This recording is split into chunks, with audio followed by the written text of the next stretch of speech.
coming off the self-care summit, we've had some great conversations, and I've been thinking about one in particular, which is how we manage our time. Because I think one of the things around self-care that we're realizing it's how we care for ourselves. But a lot of times we don't really feel, I don't want to say we don't feel organized enough. I don't even think we're thinking about organization and what it means. And probably that's why we feel so overwhelmed. Like there's all these pieces moving and we have no idea what to do with it. So instead of keeping track of things, we're just kind of scattered and barely keeping it together. So to help us pull it together and get ourselves together and really settle into this concept of making space for us, our needs, and what we want, I decided to bring in our resident productivity pro, Miss Coach Lee. Because I wanted to talk about how to really spot when our system really isn't working for us, how it's working against us, and maybe we need some things to get back in track or get in alignment, whatever really works for you. But we want things to feel lighter for you and less like a burden, a chore, the overwhelm, all of those things, right? So let's see now what she has to bring to the table. So, hey, how are you? Hey, I am good. How are you? I'm good and ready for this conversation because I think I need a little bit of it too, child. Don't we Some days all? I think I'm together and most days I'm not. So I would love to just kind of hear, this idea of the days that we're not and spotting the overwhelm. Like, what are some of the signs that we are not managing well at all, whether it comes to work, our time, or even our homes, right? How do we know that we aren't doing well?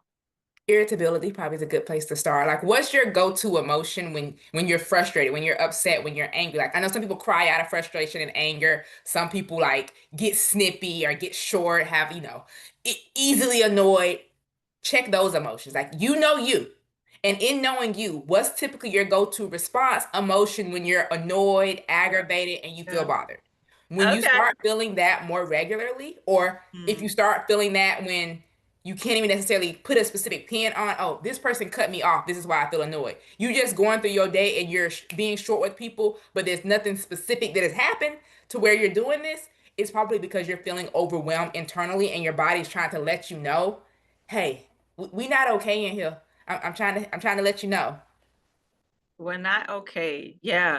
And we don't always make this connection to that we're not okay or even how stressed we are or that the fuse is getting shorter and shorter to productivity. Why do you think we don't kind of link that together? Because we think about burnout and overwhelm, which is Yeah. anti-productivity in a sense, but it goes to your productivity because oftentimes sometimes that overwhelm and burnout comes from that go and trying to catch up. You got behind because maybe you were sick, maybe you were on vacation, maybe something happened and your day didn't go the way that you wanted to go. So instead of, I don't want to say scratching the day, but essentially instead of scratching that day, you just took everything from yesterday and you put it on today's to-do list as well, on top of the tasks that were already there. You didn't just shift it and say, what I didn't get done yesterday, I'm going to make today's priorities. You're like, yesterday and today now are both the priorities. And then when tomorrow comes and whatever you didn't finish from yesterday and today that's now on today's list, you dragging that over on top of what's already there. And so instead of us reevaluating what do we actually get done in our capacity and making a necessary adjustment of, okay, this needs to wait until next week, or these are going to be the priorities for tomorrow, and adjusting in that way, we just keep adding on and never really taking off. Well, you're taking off if you actually get something done, but if you have another day today like you had yesterday, now you got 2 days worth of stuff that you're trying to get done It's in just one all day. piling on, right? Exactly. I'm sitting here like cracking up to myself because I'm thinking about like us just like dragging stuff around, right? It's like, oh, all this thing that I didn't do yesterday, let me bring that with me. Oh God, I got today too. Let me haul that in here too. And we're not even thinking about how much we're hauling. We're just trying to make it all work. And I'm sure if you're listening, some of this relates to you. And if it does, make sure you let us know. Drop it in the comment. Like, yes, I've been there. This is me. And I feel like I'm hearing almost like a lack of awareness because and maybe no strategy and maybe no system where we just think I'll just move it, right, or I'll just do it, right, or I'll just get to it, and the list grows and grows. And I see this a lot with people too, where like the list is like stupid long, or they got like 15,000 like post-it and notes with stuff. I'm showing you because it could be me, right? And we're not really navigating well. So then what are we missing? And before we get to like the strategy of missing, I'm wondering if it's like a mindset that we're missing. Is there a thought that has to shift for us to get to we need to do things differently? I think it's both. I think it's the awareness piece. And in that awareness comes the mindset shift. Like you were using the example of things we're dragging around. We think about when we go from relationship to relationship or friendship to friendship, the baggage of that other relationship that we don't want to bring it to this next one. We're intentional in that area. Yeah. But what we don't realize, i.e., the awareness, is that things like that apply to every area of your life. When you leave one job and you go to a new job, you hopefully you've learned lessons. And so you're bringing those lessons to the new job or new business the same way you do with relationships, but are we making that same connection to us? Like, are we making the connection of kind of how we were talking about in the summit? Like, are you aware of when that burnout is starting to come on you? Like, are you noticing the signs? And so the awareness of, hey, I see this happening, to the mindset shift of, if I can do it in these areas pertaining to other people, why can't I do it with me? So shifting your mindset to say that the same way that I don't bring, baggage from past relationships, from past jobs, from past friendships into new ones, I don't bring the baggage of yesterday into today. We talk about shifting our mindset. Like a phrase that I love to say is, if you change your perspective, if you change your mindset, you can change your life. Perspective is how you're looking at it. How are you looking at your to-do list? How are you looking at the things to be accomplished? Do you believe that you can do them? Oh Now my you God. knew that, and I want to say you knew, but it's unlikely that if you didn't get it all done yesterday, that today you suddenly gonna get that done and this done. What if you're more aware of putting less on your to-do list and focusing on less is more? Everything isn't the same priority. And that'll kind of get into the strategy piece of it, but everything doesn't have the same priority. So focusing on those bigger priority items and then letting those smaller things fall to the wayside. Not that you won't get to them, but oftentimes when you get those bigger things done, you're on this winning streak and you're like, oh, I got time. Now I will knock out those other things and look at it in that way. Yeah, so we about to drop the elevator a whole nother level, because I think, and even still before we even get to like the practicality of the strategy on how we do this in this mindset space, getting comfortable with the idea of maybe doing things differently, right? Because why do we have to carry the baggage? Why do we have to just pile everything on? Like, why do we feel like we need to move that way, especially if it's creating more like pressure for us, more stress for us, more hustle for us? How come we can't choose like a more like gentler or supportive approach for us? Or why don't we equate doing less? Because you use the word doing less. Why don't we equate doing less with achieving more, or that just doing less is okay? Because we think of less as less than. So if I'm doing less, I'm less than the person who's doing more. But are the less, and I'm using the wrong, tense of the word, is the least that I'm doing more important than the more that they're doing? They did 100 things, but were the 100 things that they did busybody tasks that actually moved the needle? Where you did less, but the less or the least that you did, less or least, however you want to use it, that you did are those actually needle moving activities in terms of productivity, in terms of mindset, in terms of your actual to do list.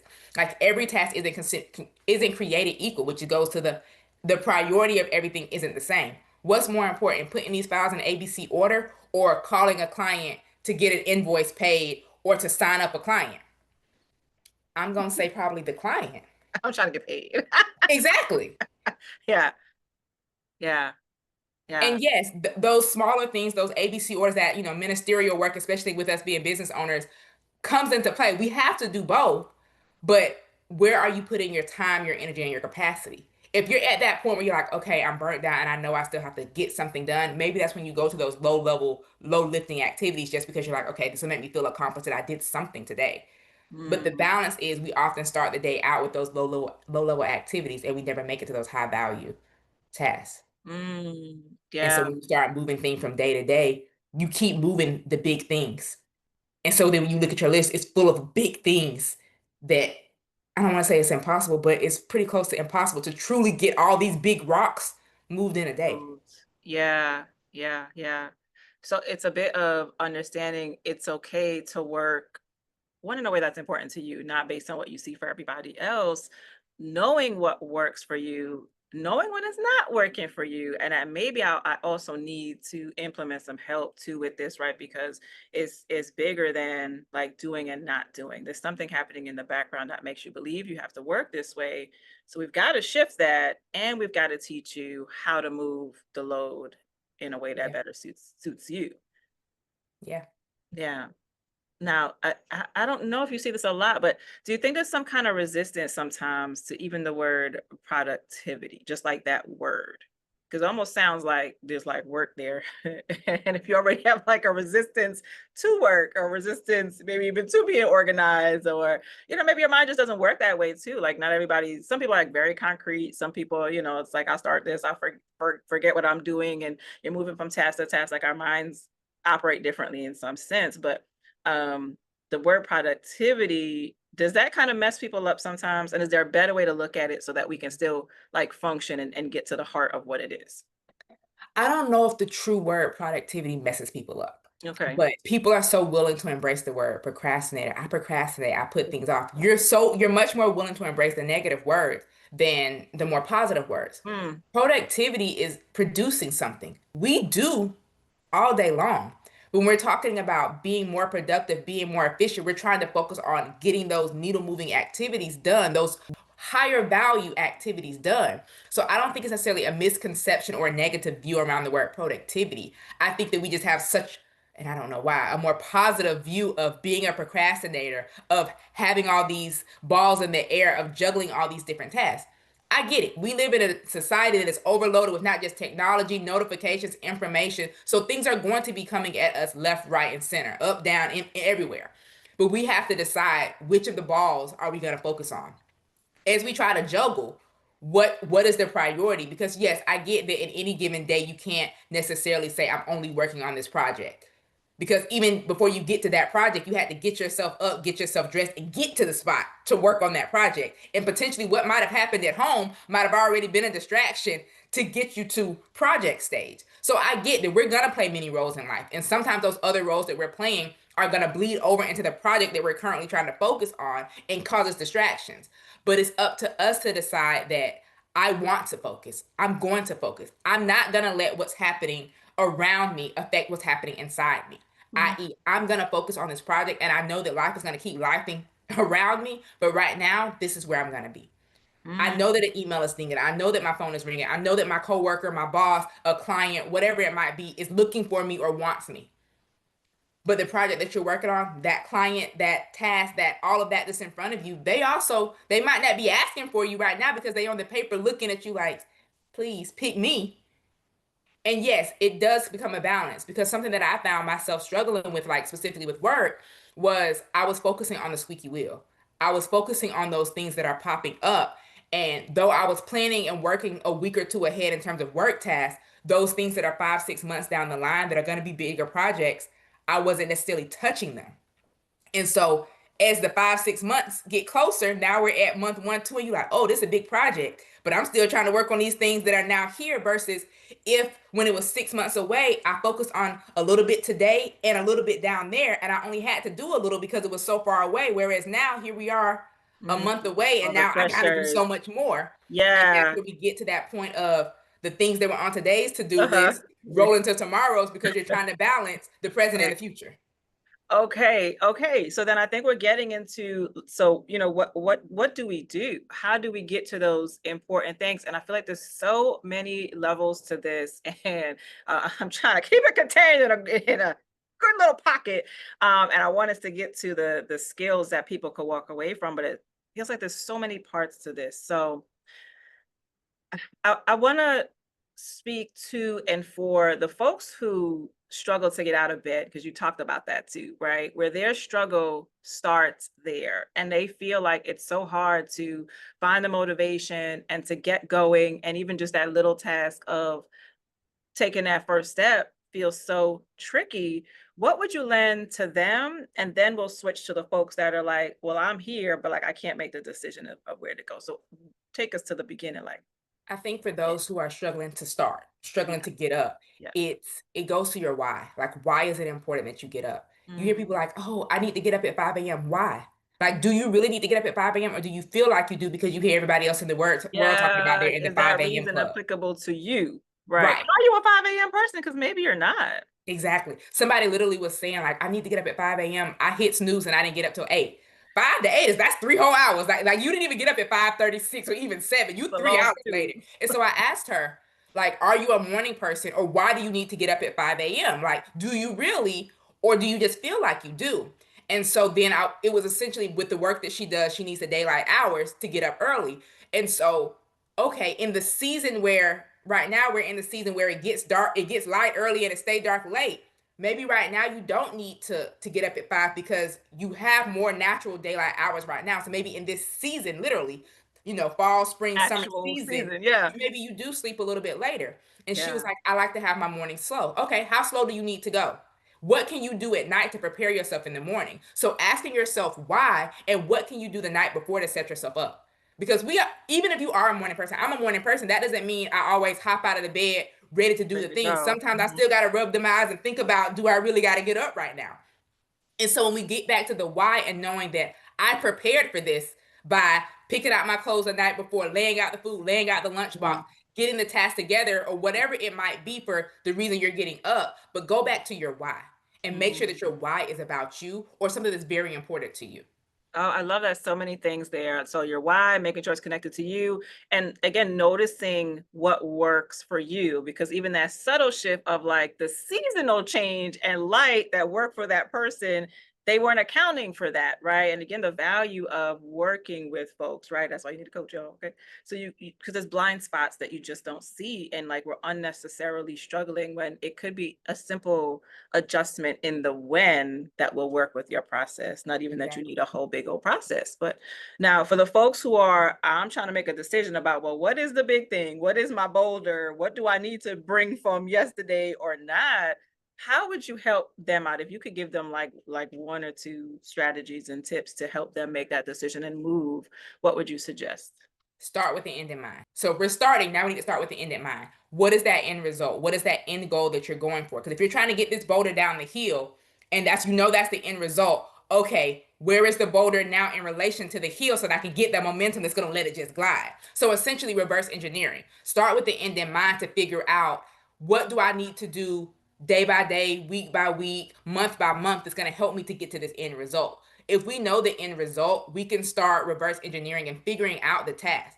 Because so often we see the end result and we're just like, I just got to do all these things. Whereas, like an example that I was using, Mhm. dates that are 6 months down the line, if I just do a little bit every week, it doesn't even have to be every day, or maybe even honestly, a little bit every month over 6 months, I'm gonna make some significant progress because once the thing starts getting closer, i.e., a month out, that's gonna make it a more high priority type item on your to-do list. So you're gonna be spending more time in that task at that point.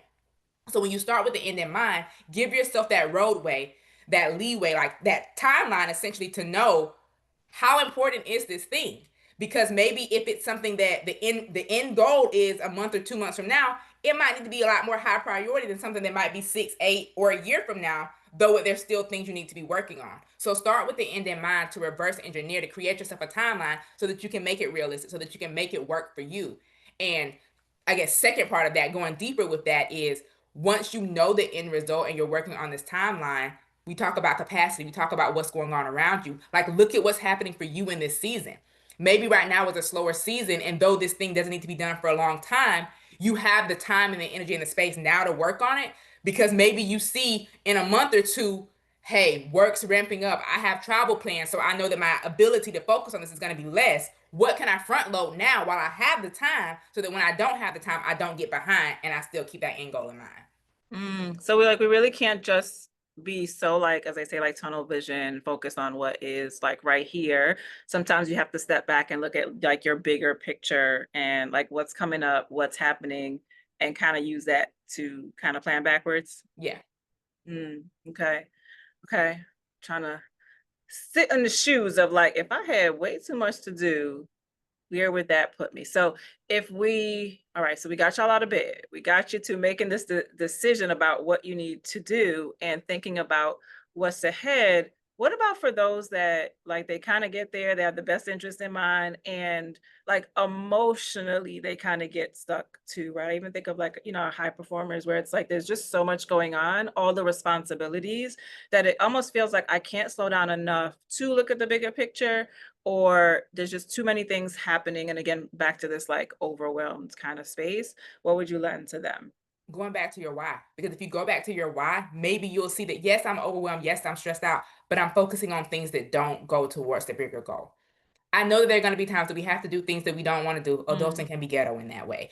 But in the midst of that, are you doing more of the things that you don't want to do? Do you actually have to do it? Because sometimes we're doing the thing that somebody else could do. So it's Whether more like that a be delegating it delegation there. business within the home, within work. Are you doing it just because you feel like you have to?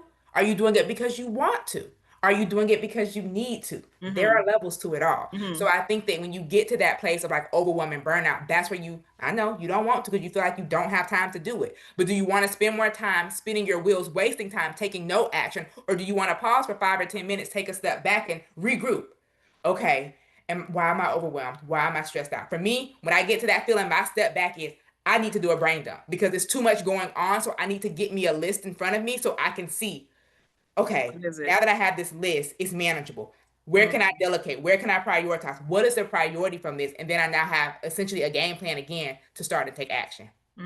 So you're not carrying the weight. You said I'm gonna put it down and decide what is mine to carry and what can I Yeah. share, give away, or maybe not even do because maybe I don't Right. even need. Because Mhm. maybe you do have to do it, but do you have to do it today or right this minute?